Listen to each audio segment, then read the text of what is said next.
Today I'll be teaching you about entrepreneurship, and more specifically, what is entrepreneurship? So, to sum it down, basically entrepreneurship is when someone takes an idea and then tries to create a profit or a business out of it. And this could be with revenue or a social profit. So in chapter 1, they talk about practicing entrepreneurship. And here we really like to emphasize entrepreneurship is more of a process than a method. So it's not like a step-by-step, you get it done exactly the same way like everyone else, but instead you actually have to follow through a process of different options to complete your end goal. So in chapter 2, we talk about activating an entrepreneurial mindset. And this is very different than the managerial mindset that it talks about in this chapter, because that is a very step-by-step, very concrete, concise method. And an entrepreneurial mindset teaches you, like, failure is okay, you need to just get back and persevere, and you can't just give up and stop trying. Chapter 3 likes to talk about creating and recognizing new opportunities for entrepreneurs, and this is very vital, especially for entrepreneurs that are creating like new innovative ideas, like the likes of Bill Gates and Apple and Microsoft. You know, these things were very revolutionary for the time, and they create new opportunities for someone to be an entrepreneur. So in chapter 4 talks about using design thinking, and this was one of my favorite chapters because I have expressed throughout this whole class that my favorite part of any entrepreneurial process is design. I love creating the look, the feel, and the appearance of a company and how it really feels to interact with as a customer. And although the design aspect is very fun, chapter 5 talks about building a business model. And this is more of the financial parts of a company, so you can see your customer value proposition and other aspects. And in this chapter, we actually got to make our own business model, and that was kind of fun. Another chapter I really enjoyed was chapter 6, when we were learning about developing your customers. And this was really fun because you got to learn about different like social groups and different types of people and like who your target market really is. And I thought it was really interesting to see how different companies market toward different people. So like elderly versus young people. In chapter 7, we got to learn about testing and experimenting with new ideas, and I think this really ties back to the entrepreneurial mindset that we learned about in chapter 2, because testing and experimenting is all about accepting failure and then coming back from that and taking it and just persevering, you know?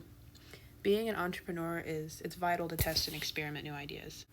So in chapter 8, we got to learn about developing networks and building teams, and I thought this was really interesting because I felt like it really tied in with the pitch projects that we did, where we had to learn to work together as a team and develop networks. Essentially, we were learning about different people, different backgrounds, and we found them and used them and to their advantage. In chapter 9, we learned about creating a revenue model, and one thing that really stuck out to me during this chapter was the razor and razor blade model. I thought it was really cool how a company could take one product and sell it for relatively cheap in the beginning, but then make it quite expensive to continue using the product, but they get you with the initial sale. I thought that was cool. In chapter 10, we learned about planning for entrepreneurs, and I felt like this was quite interesting because you got to learn that there is no one way to plan, and that's very entrepreneurial for that to be that way, I think. And it taught you that you need to accept that not everything will go to plan, and you need to try and try again. And going back to the idea of failure in chapter 11, when we learn about anticipating failure, so this makes it so it would be a little easier for you to recover and recoil from said failure that will most likely eventually happen within the realms of someone's career. So in chapter 12, we learn about bootstrapping and crowdfunding, and this is vital to a new, especially startup company, so that they can provide the initial revenue to get started.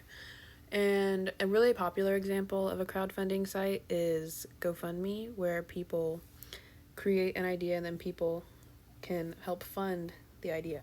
So in chapter 13, we learn about financing for startups, and this kind of kicks back off chapter 12 when we learned about bootstrapping and crowdfunding. And here we basically learn about valuing your business and about angel investors and how you can have different ways of financing your business, because it is quite pertinent that in the beginning you get the initial startup. So in chapter 14, we got to learn about navigating legal and IP issues, and here we got to do an activity about the Samsung-Apple dispute back in the day and how Samsung tried to copy Apple's products, and then we learned about copyright and different ways that you can legally protect your company's ideas. So in chapter 15, we got to learn about engaging customers through marketing. And I think marketing is so interesting, how you get to use psychology to attract someone to your idea, and how you get to use like emotional, like ethos, pathos, logos to appeal to a customer to go to your company. And then chapter 16, supporting a social entrepreneurship, kind of backs off that emotional appeal, because social entrepreneurship, we got to learn about a lot of different companies that instead of focusing on the financial gain, they got to focus on the societal gain that they had with their company and like help bettering people's lives and create a better world. And so a major part of this class was the pitch projects that we had, where we had two.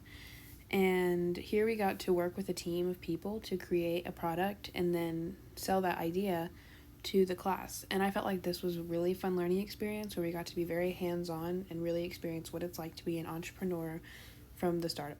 And my favorite thing about this class was when we got to do the never waste pitch. I think my group was just, we worked really well together, and we got to make shirts, which was super duper fun.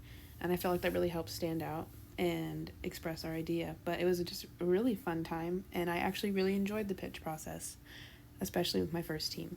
So a takeaway from this, my most major takeaway, I think, is in adapting the entrepreneurial mindset. That was my favorite thing we got to learn about, was the entrepreneurial mindset. And sometimes when I see myself being like, oh, I failed, it's the end, I just have to remember to be resilient and then come back. And that's what I take away mostly from entrepreneurship.